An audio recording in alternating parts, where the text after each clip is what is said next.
क्या नाम है आपका? मेरा नाम ईश्वंती है जी। तो क्या कहेंगे आज के प्रदर्शन में? आज का प्रदर्शन हमारा यहीं तक रहेगा। अगला प्रदर्शन हमारा 1 तारीख को होगा, नए साल वाले दिन। वो ब्लैक डे मनाएंगे, हाथों में बेड़ी डाल के काली पट्टी और अर्धनग्न होके मिला।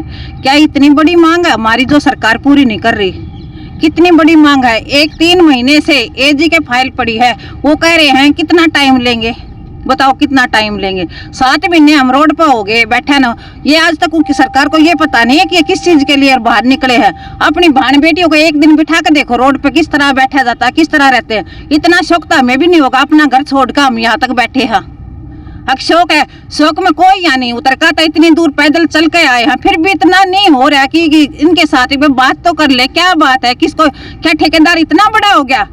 अब तो एक ठेकेदार की इतनी चलती है, 1200 बंदे की सुनाई नहीं होती। अब तो हम सीएम के उसमें बैठे हैं, अब तो इतनी दूर भी नहीं है कि हम मिल नहीं सकते या हमारे से मिल नहीं सकते।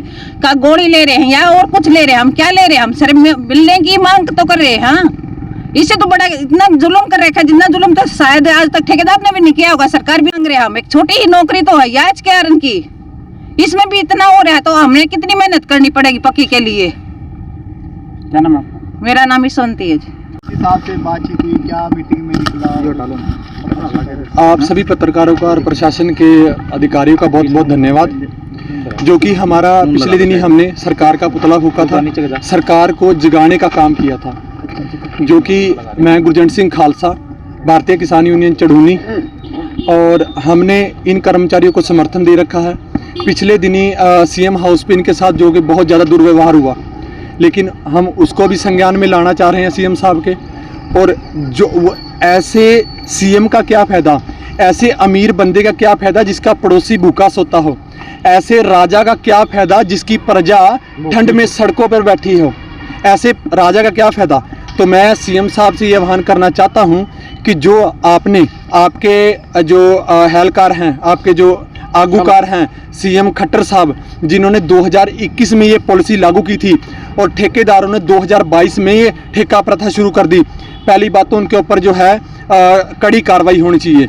और जो आज का हमारा प्रदर्शन था, सुबह प्रशासन से हमारी बातचीत हुई, तो हमने प्रशासन की बात मान के डीसी साहब जो है कुरुक्षेत्र, उनसे बातचीत की। उन्होंने हमें विपता में रखा, मतलब कि पूरा जो है कोई रास्ता नहीं दिखाया। बात बोल दी लास्ट में कि हाँ नए साल के बाद देखेंगे। सो हमें बहुत ठेस पहुंची, क्योंकि हम उनकी बात मान के यहाँ आए थे। लेकिन हमारा आज का जो प्रदर्शन था, ये हमने प्रदर्शन अपना पूरा किया है। और हमारी आगे भी विनती है, हम प्रशासन से, डीसी साहब से जल्द मीटिंग करवाएं। हम नहीं तो जो नया साल है 2026 आने वाला है, उस दिन हम बाजुओं में बेड़ियां डाल के नंगन अवस्था पे सिर पे काली पट्टी बांध के एज इट इज ही प्रदर्शन करेंगे, जिसमें बिल्कुल नए साल वाले दिन, और हम उसको ब्लैक डे के दिन में मनाएंगे। हमने कोई हमारी पर्सनल मांग नहीं है, हमारी सिर्फ सरकार ने दी हुई पॉलिसी है। उसमें हमने ये मांगा कि जब 3 कैटेगरी उसमें ऐड कर दी हैं, भाई इनके साथ पार्शलिटी क्यों? कोई 70,000 80,000 लेने वाले तो है नहीं। सिर्फ 15 से जब ये लगे थे तब इनकी सैलरी थी 1500 2000। और जो इतना मेहनत करके बंदा यहाँ तक आया है, उनके पेट पे लात तो मत मारो। ये तो बुजुर्ग हुए पड़े हैं, आधे चलो नौजवान है, आधे बुजुर्ग हुए। तो सरकार को ऐसा व्यवहार नहीं करना चाहिए। हम आज भी रिक्वेस्ट कर रहे हैं कि वो ना हो कि हमें ब्लैक डे में नया साल मनाना पड़े, क्योंकि ये सभी लोग, हम लोग बच्चे छोड़ के यहाँ पे बैठे हैं। 2 स्टेट पार करके जाना पड़ता है, तो हरियाणा सरकार जो है हमारे साथ, 2-3 जिले पार करके जाना पड़ता है। हरियाणा सरकार हमारे साथ पार्शलिटी ना करे। और हमें जो यहाँ के प्रशासन है, यहाँ का मीडिया का बहुत बहुत धन्यवाद, जो कि बहुत अच्छा कोऑपरेट किया। मांग क्या है? मुख्यमंत्री से बातचीत का समय चाहिए या? देखो, हमारी मांग ये है कि जो मुख्यमंत्री साहब, डीसी साहब से हमारा यही आह्वान है कि हमारी एक बार मुख्यमंत्री नायब सिंह सैनी से हमारी बातचीत होनी चाहिए। क्योंकि पिछले दिन जो मीटिंग हुई थी, उसमें मुख्यमंत्री साहब जी ने ये बोला था कि मैं उस ठेकेदार के ऊपर पर्चा भी दर्ज करवाऊंगा, उसे जेल भी जाऊंगा, और जो अब तक कि उसने घोटाले किया है, जो 100 करोड़ का घोटाला किया है, जिसमें कि हमारी तारीख भी है, उसके ऊपर भी तुरंत कार्रवाई होगी। लेकिन वो कहाँ पे गुंडी से अड़ी पड़ी है, हमें जो है गुमराह किया जा रहा है। खत्म होती बात यह है कि हमें गुमराह किया जा रहा है, जो कि नहीं करना चाहिए। या तो हम कोई बांग्लादेशी हैं, या हम कहीं अफगानिस्तान से आए हुए हैं, या हम कोई अलग कंट्री के थोड़ी ना है तो इनके ही है, इनको वोट डाल रखी है। कोई बिना जनता के तो नहीं सीएम साहब बने हुए। आज आपकी मीटिंग थी, क्या मीटिंग में कोई अधिकारी हो इसके अलावा डीसी साहब DC कॉन्फ्रेंस के जरिए कोई सीएम साहब नहीं, ऐसा कुछ भी नहीं है, ऐसा कुछ भी नहीं। हमने कुछ ज़्यादा बात नहीं रखी है। डीसी साहब ने ये बोला कि हम आपकी नॉर्मल बातचीत करवा देंगे, लेकिन हम नॉर्मल बातचीत नहीं करना चाहते। हम चलते चलते बातचीत नहीं, हम बैठ के बातचीत करना चाहते हैं। हम अपनी बात बताना चाहते हैं जो हमारे साथ हुई है, जो हमारे पास ऑर्डर आए हैं वो भी हमने शो करे हैं। लेकिन यहाँ पे हमारे साथ गुमराह किया जा रहा है, हमारे साथ पार्शलिटी की जा रही है, जो कि हम किसी कीमत पे सहन नहीं करेंगे। हमारा एजीटीजी प्रदर्शन जारी रहेगा, हम इस प्रदर्शन को और ज़्यादा तेज करेंगे। हम रोहतक पीजीआई के कर्मचारी हैं जी, 1271 कर्मचारी हैं जो लगभग पिछले 4 साल से वो कर रहे हैं, वेट कर रहे हैं।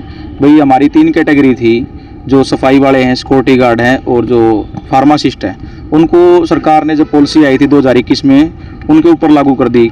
और जबकि सबसे पहले डॉक्यूमेंट हमारे लिए गए थे कर्मचारियों के, उनको रख दिया गया।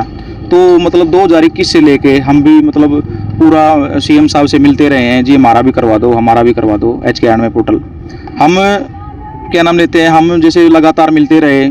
फिर हमने 2 जून से स्ट्राइक चालू की, उससे पहले 1 जनवरी से स्टार्ट करी थी जी धरना प्रदर्शन। फिर उसमें पीजीआई प्रशासन ने हमारे रिटर्न में दिया था आश्वासन, भाई लिखित रूप में आपका 2 महीने के अंदर करवा देंगे काम और आप ड्यूटी पे चले जाओ। हम चले गए जी उनकी बात मान के, रिटर्न में लिख के।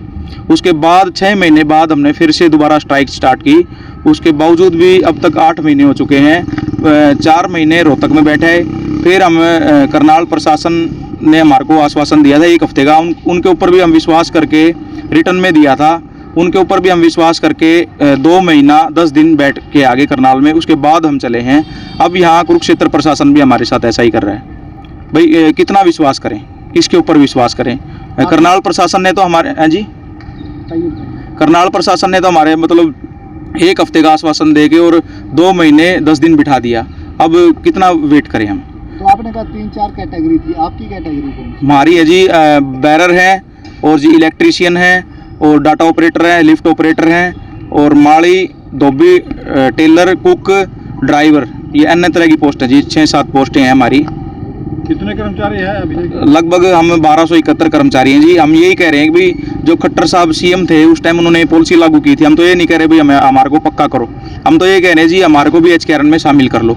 और पिछले बीते दिनों हम गुरनाम सिंह चडूनी जी के साथ सीएम साहब से मिले थे, 1.5 घंटा मीटिंग चली थी। उसमें हमारी बात हुई थी 20 मिनट, जो सीएम साहब हैं उनके साथ हुई थी।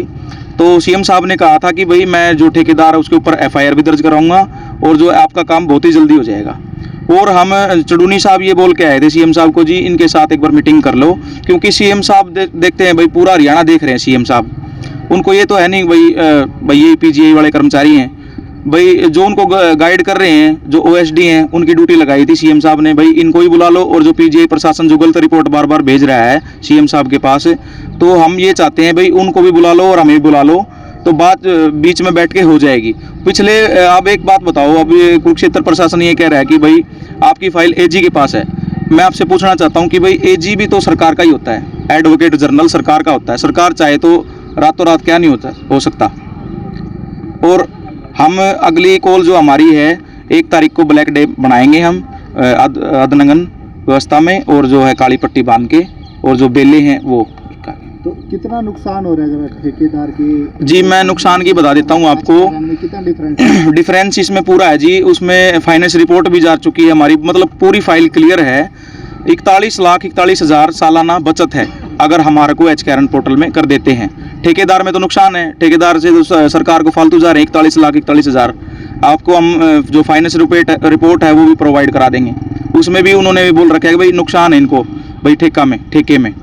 ऐसे भी कहता था कि 10 दिन तक आपको बुलाते ही नहीं है। मतलब जी देखो, हम सड़कों पे, हमें आदत तो है नहीं भाई सड़कों पे उतर रहे हैं। जब इतना टॉर्चर होने के बाद ये महिलाएं देख लो ठंड की, उसमें भाई पूरा गर्मी बैठे ही, और जो है बारिश के मौसम में अब सर्दी आ चुकी है, हमें कोई शौक तो है नहीं भाई हम ऐसे वो करेंगे। हम तो पूरा टॉर्चर कर रहा है, इसलिए तो जी हम रोडों पे उतरे हैं। तो आपके इतने आंदोलन के बाद भी सरकार मान क्यों नहीं? मतलब कोई तकनीक ऐसा है जी, गुमराह किया जा रहा है। एक OSD है राकेश सिंधु जी अपने, वो मतलब गुमराह कर रहे हैं लगातार। भाई एक तो मीटिंग करा दो भाई। गुरनाम सिंह चडूनी जी ने तो जी वीडियो कॉल करके भी हम उनके घर गए थे चडूनी साहब के, जी हमारा कुछ समाधान कराओ जी।